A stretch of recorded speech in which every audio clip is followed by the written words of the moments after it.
Hi and welcome back to Where the Soul Flowers Grow. My name is Sarine and my intention for this podcast is to help you reconnect with your inner compass so that you can get a new perspective on the challenges that you're facing in your life. Because the reality is, it is not about fixing you or becoming the best version of you as if the current one were broken.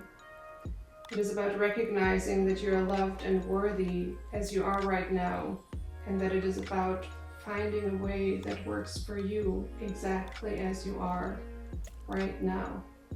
I speak from my own experience rather than just talk about abstract concepts. And my hope is that this will inspire you to see your own situation in a new light and get creative as to how you can handle a difficult choice you're facing. If you'd like closer guidance that is focused specifically on your current situation, I do offer personal sessions. You find a link with the info down below. But with no further ado, let's dive into today's episode. Now, this one is for all the creatives out there who are faced with the conundrum that you need a lot of free flow. Your creativity and your joy get suffocated when you have to press yourself into some system or structure. Yet at the same time, you also find that when you only have this free flow, it can be really great at times, but as soon as there is something going on in your personal development that is challenging you, it's like that personal struggle bleeds over into your creative process or even your business if you have one or want to build one. And you're suddenly all over the place and things get confusing and it ends with you questioning everything. And it is really hard to know what to focus on or how to connect with the dream that you were pursuing just a minute ago. This has you feeling like your emotions are out of control or that you are out of control and that you're incapable of sticking to your goal, and it even becomes an existential struggle if your business is centered around you, which a lot of creative businesses are. I have been there so many times and I have found that there is one key element at play here that creates this struggle and confusion. And there is a very dangerous popular recommendation out there what to do about this that actually makes things 10 times worse than what they really are. And more often than not, it leads to you giving up rather than recognizing that this advice is the problem, not you. And yeah, you give up until you feel good again and start all over, hoping that this time it won't be so bad. The good news is, though, that I've also found a way that actually does work, and I was able to create it when I understood why that popular but dangerous recommendation in reality isn't working and what is required instead. So these are the things I want to share with you today. So let's dive in and start with my personal story with this conundrum and what I discovered. So my personal story, as you can guess, I am one of those creative people who need a lot of flow, who need a lot of freedom, who feel constrained and constricted when they have to follow a ton of rules and structures and everything feels like closed off. Also, as a lot of creatives, that led me to feeling like I want to, or I even need to, have my own business because I can't be in somebody else's structure. And on the one hand, it feels like, yeah, you have all this creativity, you have all these ideas, so of course you can have a business around that and around you as a personality. And in the beginning, things are great, people are resonating with your things. Like in my case, it started when I actually got into my spiritual journey and started living with a spiritual community and wanted to discover what are my gifts, what am I here to offer. And I was documenting this journey with my camera on my blog, and that's how I suddenly got requests to do photo shoots for entrepreneurs who needed authentic and natural pictures to connect with their soul clients. So that was how my first desire to become an entrepreneur was born. And it feels like, oh, this was something that grew organically, and I was just called to do what I was doing through doing it. There was no plan that I had set out with. It just so happened. And that's the thing that we all wish for, right? That our calling finds us, and then we just follow that flow and things just keep flowing and hopefully prospering. But then you come to a point, at least I did, and I see it in so many others, where like, well, what happens when I'm not in that kind of flow? What happens when I'm struggling with something personally, emotionally, and I feel like I can't really show up that day, or I can't really be that sparkly person that people want to see in me, that they want to connect with, because that's kind of, it's part of the, what you feel like people are coming to you for. It's your creativity has like this sparkle. And what on the days where you don't have that and you feel like you can't show up in that way? So when I recently decided not to continue with the job that I had been offered as a teacher at a school and just focus full-time on my business, I knew that one of the potential traps or downfalls or struggle that I would have to deal with is that I am one of those creative people. Like when I'm in a flow, like there's go, go, go, and I can do so many things and I don't exhaust myself doing that much. And it just, everything's just great. And when you're in that zone, I'm sure you're familiar with this, it feels like you're gonna feel like that forever and that you could just keep going and going. The reality, however, is that, of course, that is not the case. That is an emotional wave that you're riding. You're on a high. And just like you have those highs, you also have the lows, and you might have them even lower or deeper than people who don't feel that much in general. I know I do, like just like I can get really happy and excited, I can get really low, and I tend to question a lot when I get into those phases where I'm struggling with something in my personal life and there's like this thing in one area of my life that is, it feels like this open question and it has me in some sort of stress because I feel like I need this resolved, otherwise I can't think of anything else. And of course that affects my business. So I knew making the choice to bet on myself and go all in on my business this time around, this would be one of the challenge that I would have to face.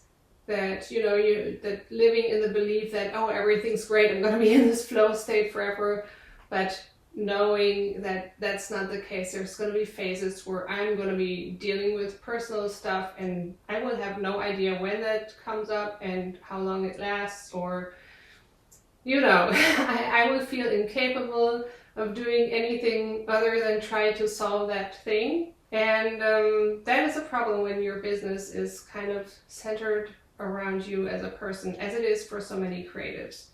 So the dangerous advice that is out there and that is very popular is just don't pay mind to your fears or emotions. Just move forward anyways. Just stick to the plan. The idea is that when you get to those phases where you're not feeling it, just move forward anyways. And that sounds like it would make sense. And I'm sure a lot of you have tried that and noticed that that is not really how that goes. What happens then is you bulldoze yourself into doing something. You try to override your emotions, and that is like stretching a rubber band and like pulling forward, like, yeah, no, we're going ahead anyways, but part of you is stuck back here and you can only do it to some point. Like at some point the rubber band snaps and you're back here, or you're pulled even further back, even further down into an emotional low that is really hard to get out of, and then you feel like quitting altogether. You're questioning everything and you're really spiraling is what's happening. I do understand and have compassion where this notion comes from. It is how we are brought up, like all of us. When there's like an inconvenient emotion or we're struggling with somebody, but it's kind of a hassle for the adults to deal with it, that's what they resort to try to distract you from it, or to be like, oh, it's not so bad, and just move on, basically. And so why would we know how to treat ourselves any differently as grown-ups? But like I was just saying, the thing is, it doesn't work. Because the thing is, what you're dealing with is a part of yourself, and you're trying to make that part go away. You're being like, oh, but this is what I want, so I'm just gonna go for that. And I'm just gonna, abandon this part, basically. That is what is happening, what you're doing to yourself. It's the same thing that happened to you as a child. The thing is, though, this part doesn't go away, and the more we do it, like, the more pain we stack on top of it. So what happens, it gets worse and worse, and you either become very masterful at this suppression, and what I see happening then is basically your body resorts to illnesses. Like, people who suppress parts of themselves, that is what happens. A physical illness, because you cannot make a part of yourself go away. It is always there. So that is why that is actually dangerous. And I know that's a drastic word, but that is the reality of it. When you are fighting against yourself like that and creating an illness in yourself, it is a danger. I'm aware that that is not what people are intending to do, neither to themselves nor their children, but that is the reality of what happens. What I discovered that I need to do instead is neither suppress the part nor abandon the goal that I have, because it feels like you only have these two alternatives. It's like, either I have to sacrifice my goal or I have to sacrifice this part of myself. And you're stuck in this, okay, well, that feels really shitty, and you give up, and then you feel really bad, and then you try to distract yourself for a while, and you're like, okay, maybe I didn't want it that bad anyway, so you try to fit yourself into whatever life it was that you were living kind of on the side, that you were hoping to get out of through your pursuit of your dream, until you feel in a good enough mood, and then you start over again. So how do you get out of that cycle of going back and forth between the two?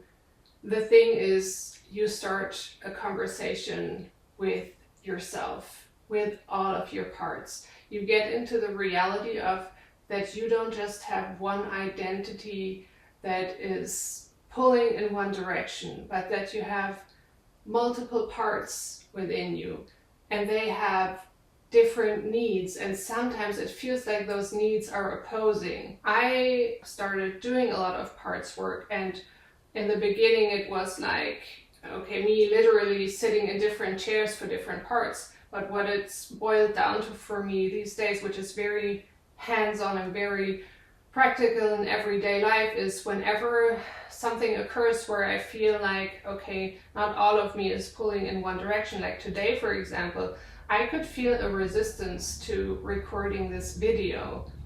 And I'm like, okay, you're gonna talk about how people shouldn't bulldoze yourself, so don't bulldoze yourself into doing this. What I do then is I take the time to listen to whatever part of me is there that feels like they don't want to do it, what their reasons are. And for a lot of people, it starts with number one, for taking the time to do that, because we feel like, oh no, I don't have time. I only have like these 15 minutes before the kids come home from school. I have to record this video and I don't have time for my emotions, which is again what we experience in our childhood.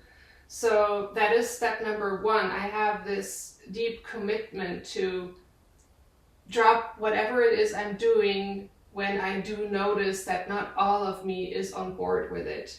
And I get in touch with all the parts that I can get to. It works best when you have this attitude of, I will give this as much time as it needs. If we're gonna sit here for the rest of the afternoon or the rest of the week, sometimes it can feel like I could sit here for the rest of my life, doing this. And when you go into it with that attitude, that can create resistance as well, again, because you have those parts that feel like, I don't have time for these emotions, there's so many emotions, I don't have time for them. Again, that is what happened in your childhood. But when you approach yourself with that attitude, it goes much faster because there's this openness. Because imagine what would happen if this were you and me, and you had an issue, like, and you were wanting to bring it up, and I'm like, yeah, I'm listening to you, but you know, you have 30 seconds, so go ahead, what is it? Like, you can see that doesn't work very well. So number one is approach yourself with this, okay, this can have all the time and space that it needs.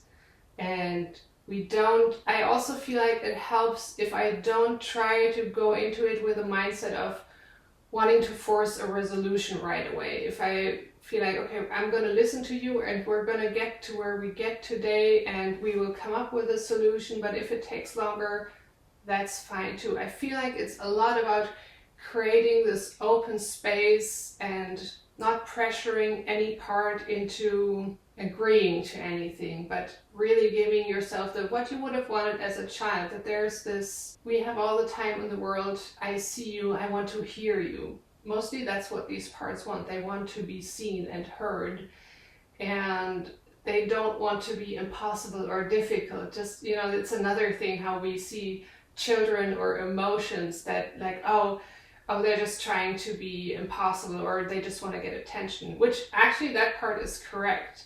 These parts want attention, but for valid reasons. So what I understood today when I listened to myself is that I have this part of me that simply cannot be convinced that what I'm doing is worthwhile, that feels like nobody cares about this anyway, you're delusional, you're just telling yourself that this is important, you're not even the first person to say this.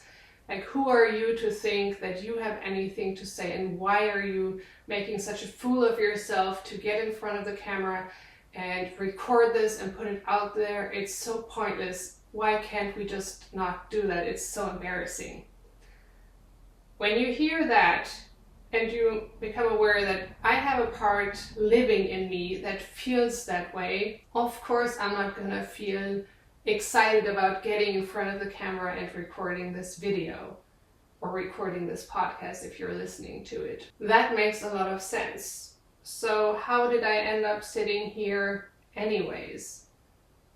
It's because I recognize both that part and also the other part that feels really called to do this, and that part is saying, I understand where that pain comes from and that you want to protect me. Like, I was given this, my dad always gave me this feeling in my childhood that whenever I felt excited about that I had discovered something, like knowledge or whatever, that I knew something, and I would tell him, he would act kind of unimpressed, or not always, but there were these incidents that I remembered and it made me feel really foolish for thinking that I had discovered or said something new.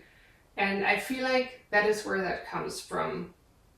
And I also feel like the healing experience for me, for one, there's also this recognition of, okay, but I clearly have the desire to do this. Like, there's tons of things that I'm not in resistance to, that I don't even think about doing. Like, there's no part of me that is considering, should I climb the Mount Everest, but I'm in resistance to it. So I feel like we also have to pay attention to, okay, what is it we're in resistance to?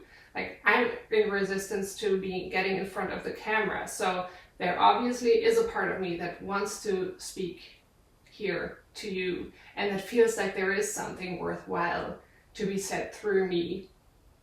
So I have to recognize, or I want to recognize, that part as well.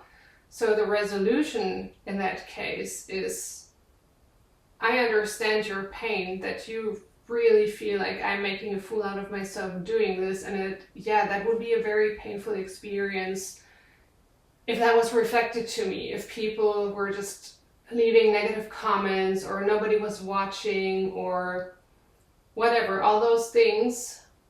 And the resolution is, I will not leave you alone with these feelings. I cannot promise you that we won't have that experience, because like whatever you choose, there is like a set of positive and negative experiences that happen within that particular whatever it is, the endeavor that you're setting out to do. And part of getting in front of a camera and talking to people is like, yeah, not everybody is going to be interested. Not everybody is going to think, oh, this is the greatest video, whatever.